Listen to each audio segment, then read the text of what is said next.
I'm coming back to the start, where you found me. I'm coming back to your heart. Now I surrender, take me.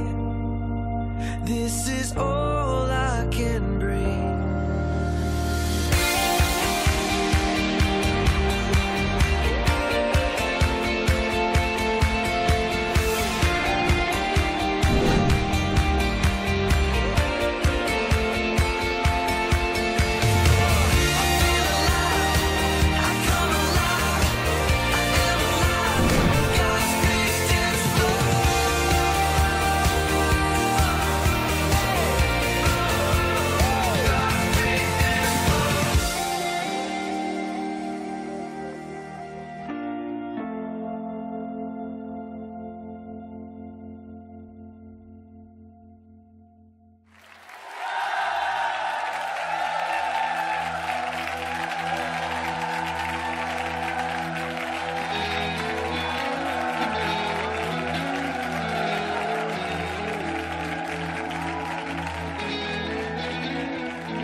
좋으신 하나님 인자와 자비 영원히 좋으신 하나님 인자와 자비 영원히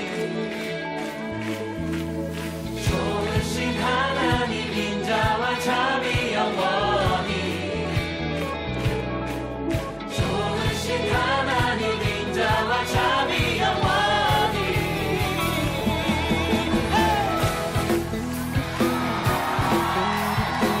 좋으신 하나님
하나님 인자와 참이 영원히 좋으신 주께 좋으신 하나님 인자와 참이 영원히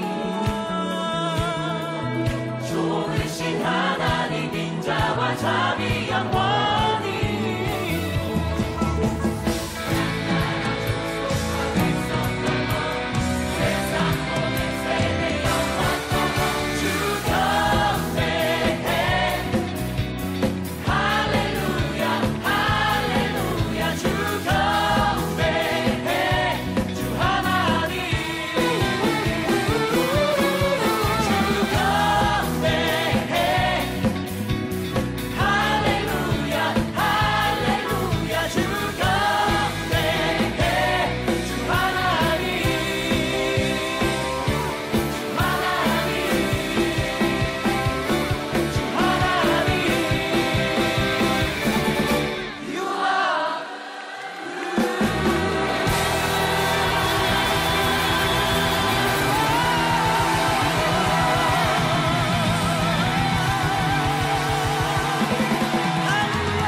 알 수 없는 보이지 않는 끝도 없는 막막함 디딜 곳도 머물 곳도 쉴 곳도 없는 삶 이 어둠 속 암흑한 가운데를 홀로 바라보시는 분 아무도 없는 이곳으로 다가오시는 그 한 사람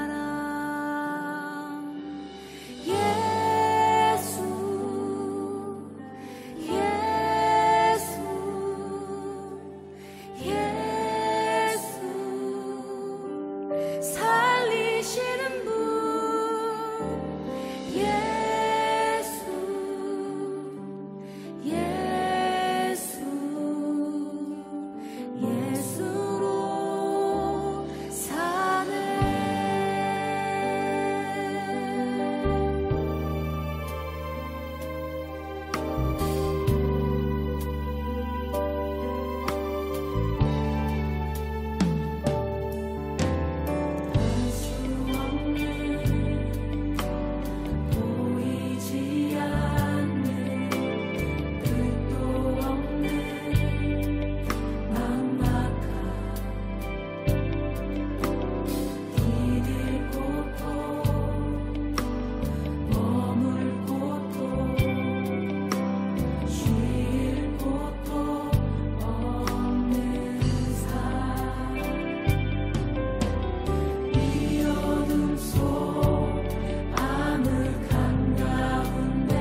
예수와 가네 그의 길로 걷네 그 안에서 보내 그 영광을 보내 예수로 예수의 삶으로 사네 예수로 예수의 삶으로 사네.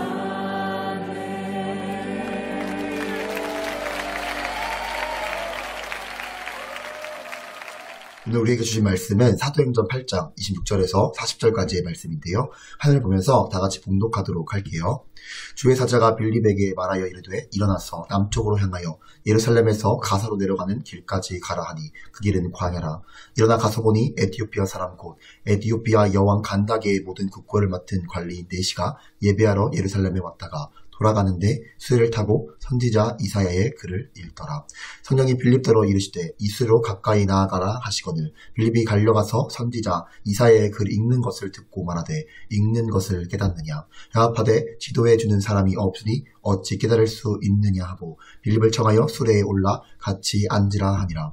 읽는 성경 구절은 이것이니 일러스되 그가 도살자에게로 가는 양과 같이 끌려갔고 털 깎는 자 앞에 있는 어린 양이 조용함과 같이 그의 입을 열지 아니하였도다. 그가 굴욕을 당했을 때 공정한 재판도 받지 못하였으니 누가 그의 세대를 말하리요. 그의 생명이 땅에서 빼앗김이로다 하였거늘 그 내시가 빌립에게 말하되 정컨대 네가 묻노니 선지자가 이 말한 것이 누구를 가리킴이냐 자기를 가리킴이냐 타인을 가리킴이냐. 빌립이 입을 열어 이 글에서 시작하여 예수를 가르쳐 복음을 전하니 길 가다가 물 있는 곳에 이르러 그 내시가 말하되 보라 물이 있으니 내가 세례를 받음에 무슨 거리낌이 있느냐.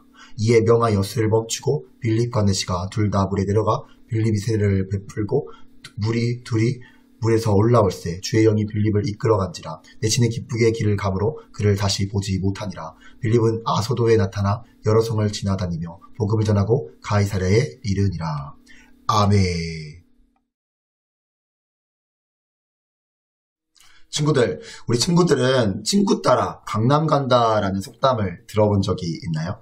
그렇다면 우리 친구들은 친구 따라 강남 간다라는 속담이 어떠한 의미인지 알고 있나요? 친구 따라 강남역에 가서 논다는 의미인가요? 친구들, 친구 따라 강남 간다라는 속담은 자기는 하고 싶지 아니하나 남에게 끌려서 덩달아 하게 됨을 이르는 속담이에요.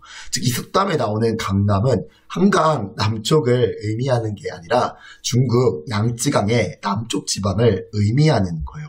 아무튼 친구 따라 강남 간다는 자기 의지가 아니라 친구가 하자고 하니까 얼떨결에 먼 곳까지 여행을 가게 된다라는 의미인 거예요. 친구들, 이처럼 사람은 주변의 영향을 잘 받아요. 그래서 어떠한 친구를 만나고 누구와 가까이 지내는가에 따라서 그 사람의 인생에서 여러 가지가 바뀔 수도 있는 거예요. 친구들, 청소년들이 가장 중요하게 여기는 관계가 무엇인지 아나요? 물론 여러 관계가 있을 수 있겠지만 청소년들이 가장 중요하게 여기는 관계는 친구라고 해요. 맞나요? 그렇다면 청소년들은 왜 친구를 가장 중요한 관계로 여기는 것일까요? 이에 대해 위니컷이라는 학자는 이런 연구 결과를 발표했어요. 자녀가 부모로부터 분리할 때 안정감을 찾기 위해 중간 대상이라는 것을 찾는데 아기 때는 담요나 인형, 장난감 같은 것을 중간 대상으로 삼아 부모와 떨어질 때의 두려움을 극복한다라는 거예요. 친구들, 우리 친구들도 아기 때 잘 갖고 놀던 애착 장난감이 있었을 거예요. 그런데 혹시 청소년인 지금도 애착 장난감이 필요한 친구가 있나요? 물론 아직도 필요한 친구들이 있을 수 있어요.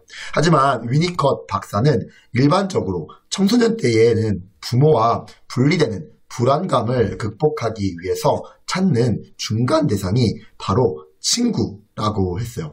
그래서 청소년 시기에는 친구와의 관계가 가장 중요하게 여긴다라는 거예요. 하지만 친구들, 그보다 더 중요한 것이 있어요. 더 중요한 관계가 있어요. 바로 우리 친구들이 그리스도인 청소년으로서 다른 사람들에게 선한 영향력을 끼치는 좋은 친구가 되어주는 거예요. 즉 우리 친구들이 여기에 있는 우리 친구들을 만난 것이 인생 최고의 만남이 되게 하는 거예요. 그렇다면 친구들, 우리가 어떻게 할 때 상대방이 나와 만나는 것이 인생 최고의 만남이 될 수 있을까요?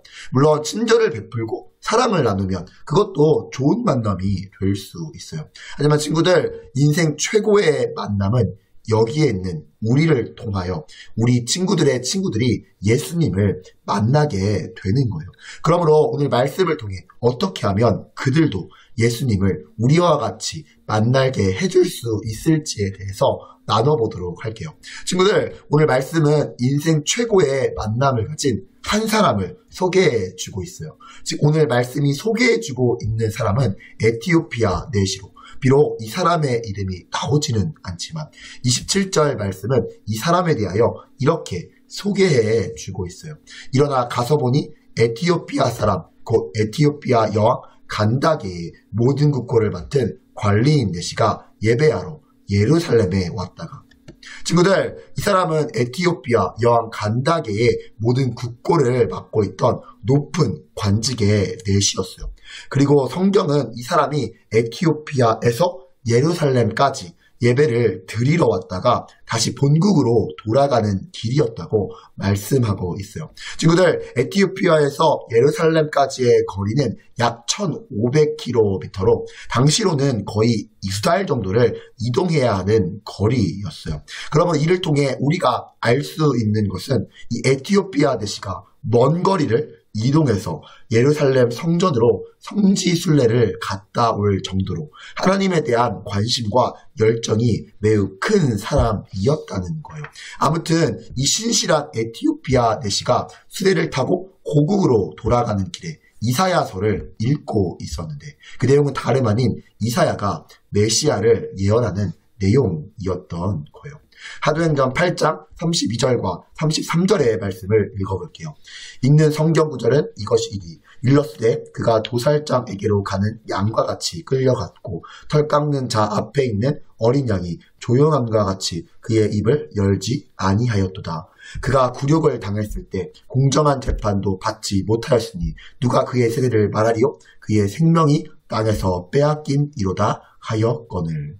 이사야 말씀을 읽고 있던 에티오피아 내시는 다음과 같이 생각했어요. 메시아인데 왜 양처럼 끌려가고 왜 입을 열지 않고 굴욕을 당하며 공정하지 못한 재판을 받고 죽게 되는 거지? 라고 말이에요.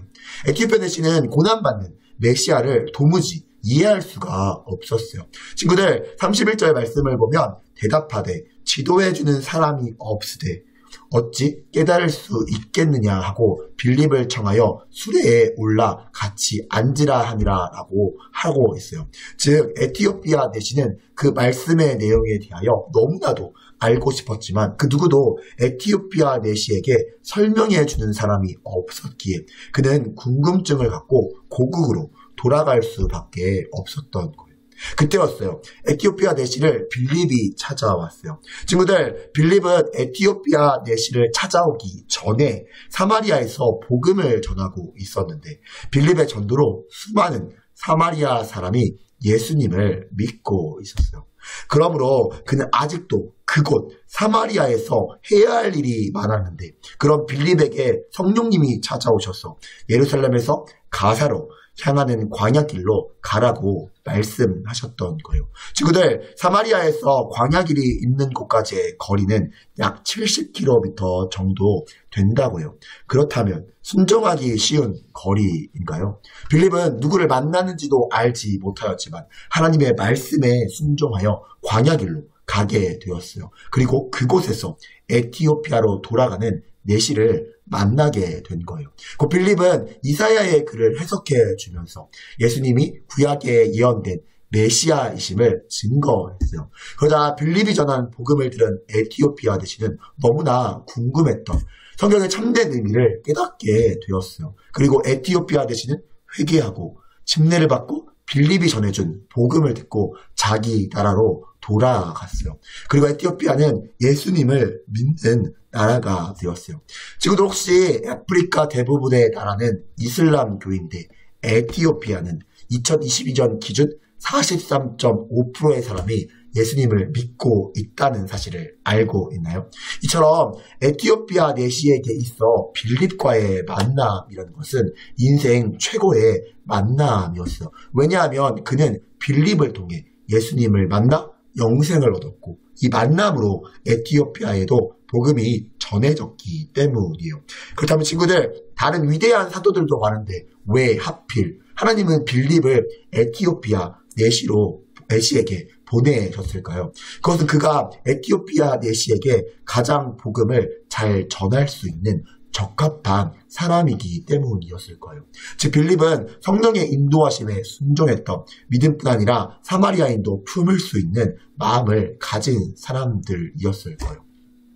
또한 빌립이 하나님의 말씀과 복음으로 철저하게 준비된 사람이기 때문이었을 거예요.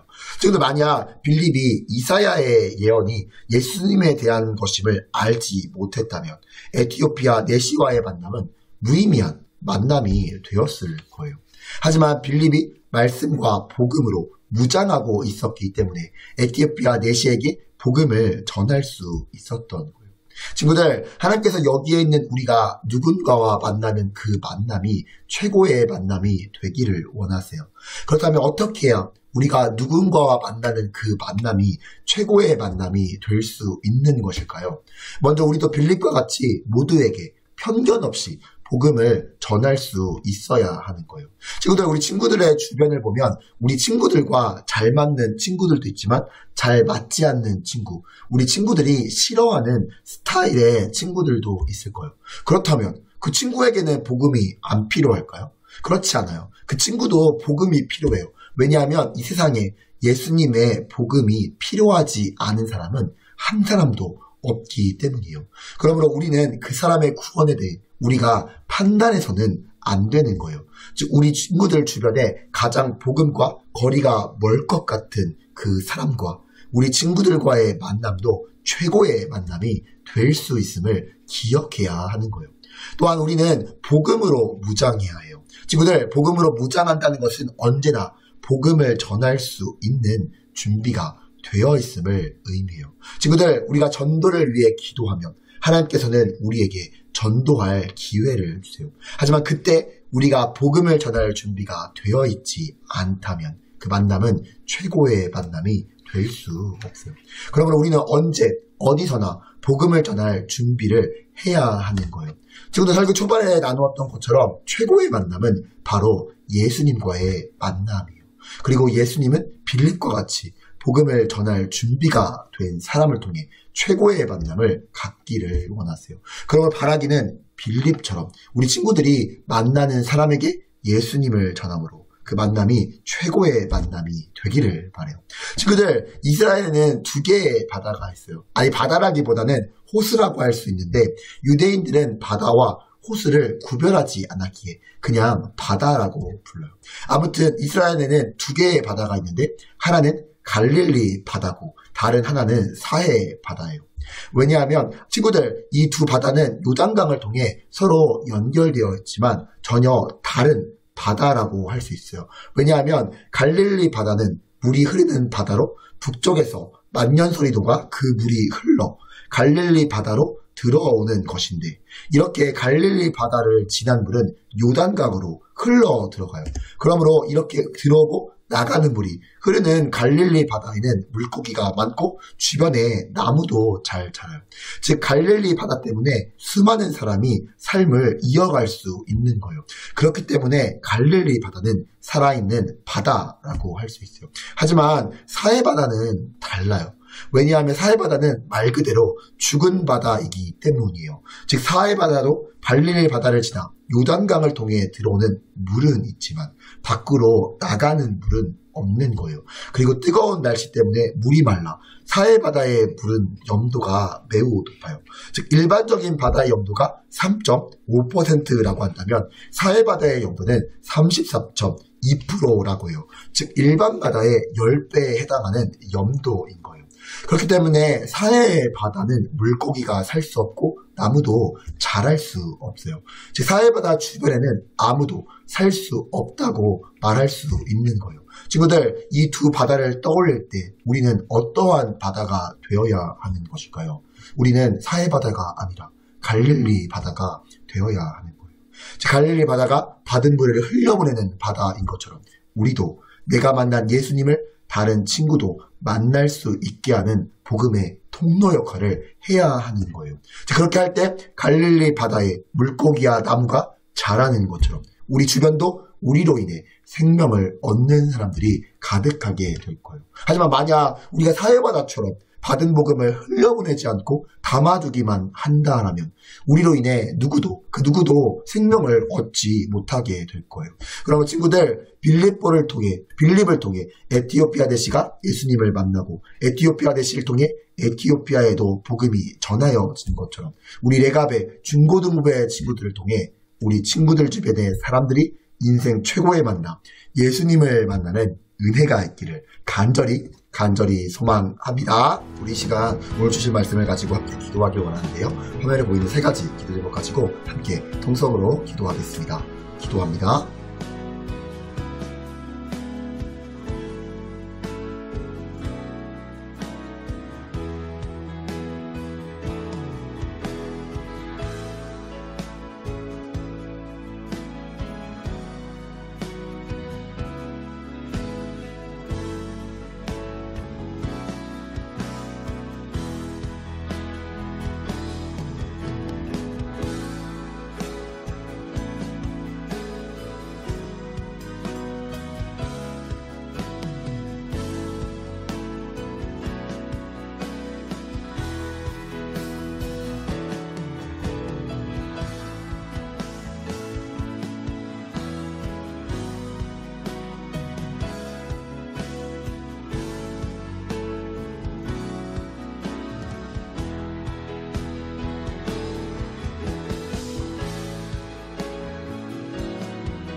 하나님 아버지, 어지럽고 혼란스러운 세상 속에서도 우리를 안전하게 지켜주시고 오늘 이 예배 자리로 나오게 하심에 감사합니다. 하지만 주님, 지난 한 주간을 돌아볼 때 우리는 하나님의 자녀로서 믿음으로 살지 못하고 내 뜻과 내 생각을 따라 살았음을 고백하오니 우리를 용서해 주세요.